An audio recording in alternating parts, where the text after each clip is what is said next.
Hello বন্ধুরা, আমি হচ্ছি আজ আমরা যে সিরিজটা শুরু করে যাচ্ছি তার নাম সোল ল্যান্ড। তো স্টার্টিংয়ে আমাদেরকে একটা খুব সুন্দর ক্ল্যান বা সেককে দেখানো হয় যার নাম ট্যাং ক্ল্যান।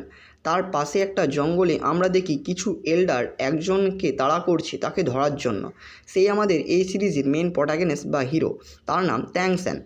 তো এল্ডারগুলো তার ওপর বিভিন্ন অস্ত্র বা হিডেন ওয়েপেন দিয়ে অ্যাটাক করছে, কিন্তু সে নিজের পার্পল ডিমন আই এবং ঘোষলি স্ট্রেসেসের সাহায্যে ওদের সমস্ত অ্যাটাককে ডজ করছে, যেটা এল্ডারগুলোকে অবাক করছিল।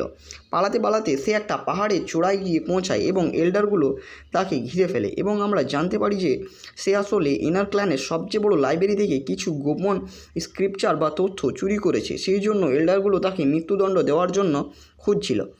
সে বলে, ট্যাং ক্ল্যানের আমি একজন ডিসাইপেল এবং ডিসাইপেলই থাকবো, কিন্তু আমি যে অন্যায় করেছি তার শাস্তি আমাকে পেতেই হবে। সে বলল, আমি যে তথ্য চুরি আছে, আমার কাছে যে তথ্য আছে তা আমি কাউকেই বলিনি। এবং এই বলে সে তার কাছ থেকে সবচেয়ে শক্তিশালী অস্ত্রটা বের করে, যার নাম ট্যাং লোটাস বুদ্ধা, যেটা দেখে সবাই অবাক হয়ে যায়। তখন সে সেই অস্ত্রটা এই ভিলেজ এল্ডারের হেড বা ক্ল্যান হেডকে দিয়ে দেয় এবং নিজের পরনে থাকা কাপড়গুলো খুলে ফেলে, যেটা সে ট্যাং সেক থেকে পেয়েছিল, এবং পাহাড় থেকে ঝাঁপ দিয়ে দেয়। এই ভিলেজ এল্ডার এর হেড তাকে বাঁচাবার চেষ্টা করেন কিন্তু পারেন না। বাকি এল্ডারগুলো বলে যে ভালো হলো বেইমানটা চলে গেল। তখন ভিলেজ এল্ডারের হেড তাদেরকে চুপ করিয়ে বলে, তুমি জানো না আজ আমাদের ক্লায়েন্টের কত বড় ক্ষতি হয়েছে।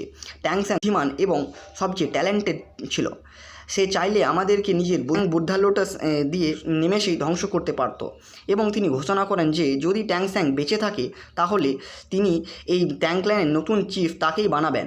এই বলে তিনি তার সমস্ত এল্ডারদের তাকে খোঁজার জন্য আদেশ করলেন। তারপর আমরা দেখি ট্যাং স্যাং অন্য একটা পৃথিবীতে জন্মগ্রহণ করেছে এবং সে নিজের পাস্ট লাইফের কিছু মেমোরি এবং তার জন্ম হওয়ার কিছু স্মৃতি আমাদেরকে দেখানো হয়। কিছু সময় পেরোনোর পর আমরা দেখি ট্যাং স্যাং নতুন পৃথিবীতে জন্মগ্রহণ করেছে যার নাম সোল ল্যান্ড। তো এখানে একটা কন্টিনেন্ট আছে যার নাম দৌলো কন্টিনেন্ট, যেখানে ট্যাং স্যাং জন্মগ্রহণ করেছে। এখানে সমস্ত মানুষের ভেতরে এক রকমের স্পিরিচুয়াল এনার্জি বসবাস করে, যেটার সাহায্যে মানুষ কাল্টিভেট করে। এটার নাম হচ্ছে সোল এনার্জি। ট্যাং স্যাং যেহেতু নিজের পাস্ট লাইফে খুব বুদ্ধিমান ছিল, সেই জন্য সে এইসব খুব তাড়াতাড়ি জানতে পেরেছে, কারণ তার কাছে তার পাস্ট লাইফের কিছু মেমোরি ছিল এবং সে কিন্তু খুব তাড়াতাড়ি কাল্টিভেট করে নিজেকে 10 লেভেল অবধি করতে পেরেছে। ট্যাং স্যাং রোজ একটা পাহাড়ের চূড়ায় গিয়ে নিজের স্পিরিচুয়াল এনার্জি কাল্টিভেট করতো। তারপর একদিন সে গ্রামে ফিরে আসার পরে নিজের বাবার সঙ্গে খাবার খাচ্ছিল, তখন হঠাৎ করে গ্রামের প্রধান বা এল্ডার তাদের বাড়িতে এসে বলে যে আজকে একটু আমাদের কাছে আসতে হবে। সমস্ত ছেলেদেরকে ডেকেছে, কারণ তাদের গ্রামে একজন স্পিরিট গ্র্যান্ডমাস্টার এসছে যে তাদের স্পিরিট লেভেল চেক করতে এসছে। তার বাবা তাকে বললো, ঠিক আছে তুমি যাও, কিন্তু সন্ধ্যার আগে বাড়ি ফিরতে হবে।